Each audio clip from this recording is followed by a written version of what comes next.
Hey Bears fans, before we jump into today's show, I want to get the comment section hot and rolling early on here. So just spam Bear down in the comments if you're a real one, if you love the Bears, if you love this show, which, hey, not everybody does, but, we love the haters and losers just like we love the winners as well. Kidding, jokes aside there. We love everybody here at Bears Now, but hey, we don't always have to agree. But if you're a real fan and you don't type Bear down, then I don't know. It doesn't sound like a real fan to me. So get the comment section rolling, and we got some free agency rumors to dive into with free agency just around the corner.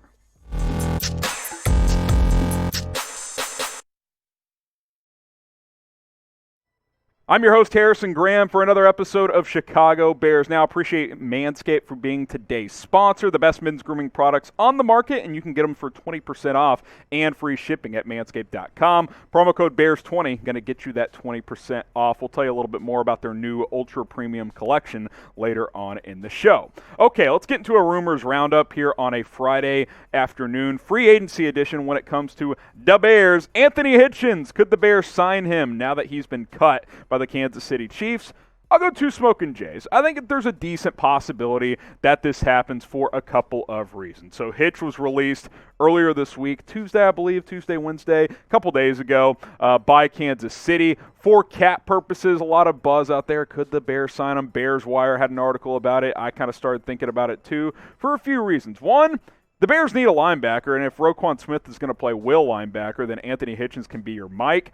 And there's connections both to Ryan Poles, the GM, who came from Kansas City, but also Matt Eberflus, who was the Cowboys linebackers coach when Anthony Hitchens played in Dallas before signing a nice contract with Kansas City. I think he could be a short-term solution, 1-2-year deal to be this team's Mike linebacker in this new 4-3 system. Still a good player. Not great. He's certainly fallen off a bit, but, I think it would be a you get what you pay for type of signing, right? Productive, solid, not special, but a guy that can come in and knows how to play and understands what Matt Eberflus is trying to do defensively. You look at 2021, still a guy with 80 tackles, and he missed a couple of games, had an interception, couple of pass breakups. Not great in coverage, but a pretty good run stopper overall. And I think most importantly, he's not going to cost you too much, and you don't need to invest heavily at linebacker because you got one of the best in the game in Roquan Smith. I think you need one other guy that is dependable, and I would put Hitchens in that dependable category. He called the plays defensively on the field, had the mic in his headset for Kansas City a lot of the time, got everybody lined up, all that stuff, so he brings the leadership attributes. I think he's probably a little bit better than a guy like Alec Ogletree, and he's not going to cost you that much money. You put him next to Roquan, we'll see what the other linebacker spot looks like. I think it's a decent idea. What do you guys think? Should the Bears sign Anthony Hitchens in free agency? Type S for sign, type P for pass. This will be the pinned comment on today's video. So if you get hit with the YouTube ad break, let us know right there. You look at this depth chart at linebacker, you kind of envision Anthony Hitchens. Okay, he could replace Alec Ogletree at Mike. I'm guessing Roquan's going to play will. That's what Darius Leonard played for the Colts, and he's a star linebacker, as is Roquan, so I kind of envision him playing there. I've got Trevathan in at Sam. Maybe they cut him post-June 1st. We'll see. Maybe they go in a different direction. It'd be nice to get some production out of him for one more year, but we'll see what happens on that front. What's another thing about Hitchens, too, is, again, he's not flashy, he's not great or anything, but he's solid and he's productive. 6 straight seasons of 75 tackles, also had 78 his rookie year. His second year, he had like 68, missed a couple of games. He's been productive. He's been able to stay healthy. He's been a guy that can be relied upon, pure, plain, and simple. So I think that he's a guy I'd be interested in, and I think you can get him for like maybe $3 or $4 million on a 1-year deal. Make sure you guys subscribe to Chicago Bears Now because free agency rumors are heating up. We got the Combine next week. That's when kind of, ghost free agency starts because that's when agents and GMs and, all those guys start talking. They say tampering doesn't happen, but we know that's fake news. It really gets going, at least behind the scenes next week. Then a couple weeks after that is when signings start to happen. So subscribe, stay in the know. We're going to have you guys covered on a daily basis. Okay, how about another Chief? How about Tyrann Mathieu as a potential free agent target? State. I'll go 1 Smoking J on this one, 2 for Hitchens, 1 for Mathieu. I think mostly for monetary reasons. I think Mathieu's obviously going to cost more money for a team to go out and sign him. Aaron Wilson of Pro Football Network mentioned the Bears as a potential possibility for Honey Badger here, who's going to hit the free agent market, I believe. I don't think the Chiefs will re-sign him before free agency starts. Doesn't mean he won't end up back in Kansas City, but I do think he'll test the market and see what's out there because the Chiefs have some financial restraints. And like I said, Wilson did mention the Bears as a potential destination for him. I love Honey Badger. He's an emotional leader. He's productive. In 2021, had another good year, 76 tackles and 3 interceptions as well, had 6 pass breakups. Still a good player. Wasn't as good in 2021 as he was the prior 2 years in Kansas City, and we can outline that as well from his prior 2 seasons. But he is still a good player. Now, he was an all-pro caliber player his first 2 years, had 10 picks combined in 19 and 20, flew all over the place, did a little bit of everything. But that's what I've always liked about Mathieu. He can cover, he can blitz, he can play in the box. He's, a pretty good tackler overall. He's a leader. Sometimes his emotions get the best of him, but you live with that, with what he brings, both from a production standpoint and a leadership standpoint. Sure, his play dipped in 2021 a little bit, didn't tackle as well this past year. But I still think he's a good player. Now, the problem compared to an Anthony Hitchens type is Tyrann Mathieu's probably going to cost a decent amount of money. We'll kind of explore that a little bit more in a second. Speaking of a good deal, maybe Mathieu wouldn't be, the Ultra Premium Collection from Manscaped, which you can get 20% off with promo code BEARS20 at manscaped.com. This is a 5-product collection that has a shampoo and conditioner, 2-for-1 bottle there, body wash, body spray.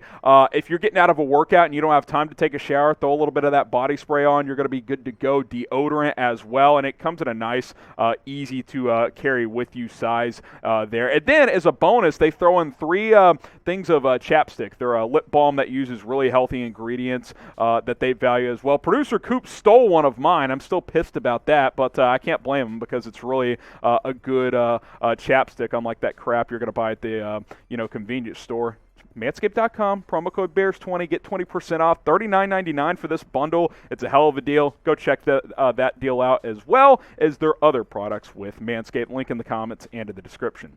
Okay, back to Tyrann Mathieu, the defensive back situation. So you kind of look at the DB depth chart. So you've got Eddie Jackson. I think he's going to be here for at least another year. Tashawn Gibson's a free agent, as is the rest of your safeties. DHC, Deion Bush, Tabor, Christian, they're all free agents, and I don't know if any of those guys are starting caliber. Maybe you could do Gibson for another year, but I probably would not.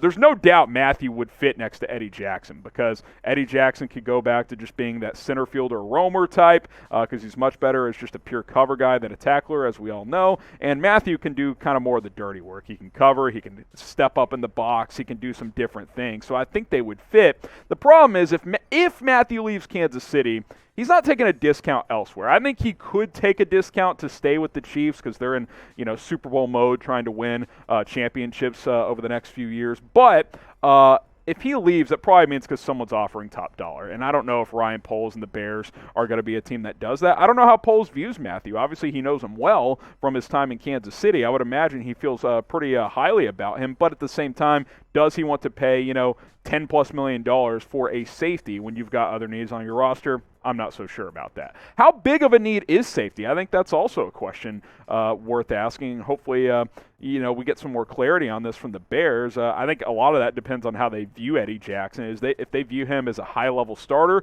then it's probably a minor need. You get a guy who can hold down the fort at strong, you're good to go. Scale it 1 to 10, 1 being not a need at all, 10 being it's a massive need. I'm going to say like a 6.5. Like, safety's a position you can get by with serviceable guys, but I do think it's at least a decent need. I think they should take a look at that spot. Maybe the draft is an area they take a safety, maybe with your 3rd-round pick. Okay, how about signing a veteran cornerback? This one I like a lot. 3 Smoking Jays. I do think there's a greater than 50-50 chance that the Bears are going to go out and sign a veteran corner. I think that's a spot over safety that's probably more needed. Brad Biggs, in one of his recent, Q&A articles with the Chicago Tribune, was asked about the quarterback spot, and he believes looking for a veteran corner is fairly likely for Chicago, and it makes sense, right? Because the cornerback position for the Bears, you've got one guy that you can rely on, Jalen Johnson. The rest of these guys are, they're either free agents, unproven, or both. Kendall Vilder got to start most of last year. He did not play well. He has not earned an opportunity to start next year. Duke Shelley, Thomas Graham, Artie Burns is a free agent. Xavier Crawford's an RFA. You look at the rest of this, you're like, okay, who do you have? Here is what I would do. This would be my approach. I would sign a proven cornerback. Doesn't mean, what does proven mean? A guy who's played in this league for multiple years and started for multiple years. That doesn't mean you have to go get J.C. Jackson and pay him $20 million a year. I think these 5 guys, a couple that Biggs mentioned specifically, are guys that fit this mold. Guys that could come in and be a CB2 right away. Xavier Rhodes played with the Colts for a couple of years under Matt Eberflus. Knows the system. Solid player in Indianapolis. Patrick Peterson. Look, he's not the player he once was. Didn't play great this year in Minnesota, but he's a vet, knows how to play, knows the division.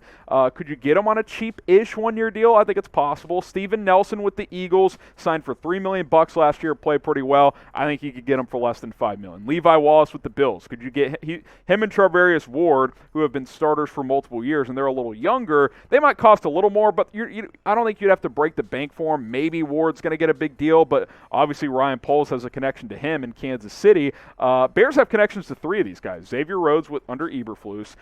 Steven Nelson in Philadelphia. Assistant GM Ian Cunningham was in the Eagles front office. And then Charvarius Ward, the connection with Ryan Poles. So these should be guys that the Bears look into. A couple of them, Wallace and Ward that I mentioned, could be looking for bigger paydays.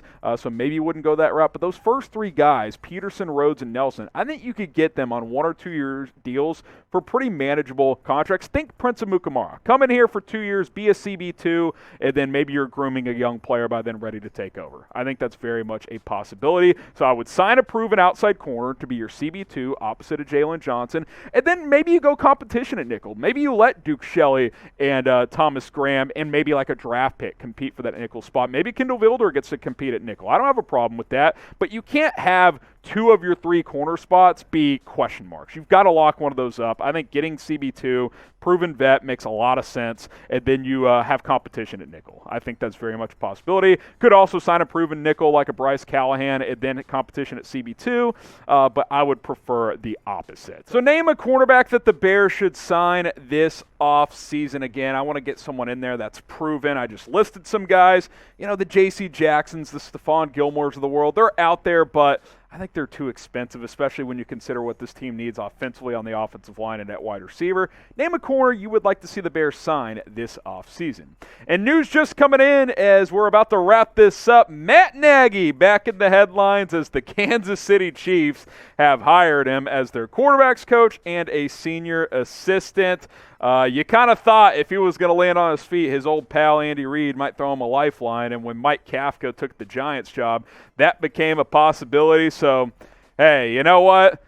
Good for Matt Nagy. He is no longer unemployed. He lands in Kansas City, and the ultimate thanks, Nagy, as we can officially say goodbye to him as he lands with the Chiefs. Give me your thoughts in the comments. Matt Nagy to the Kansas City Chiefs. Let me know, and we'll see you guys soon on Chicago Bears Now. Subscribe.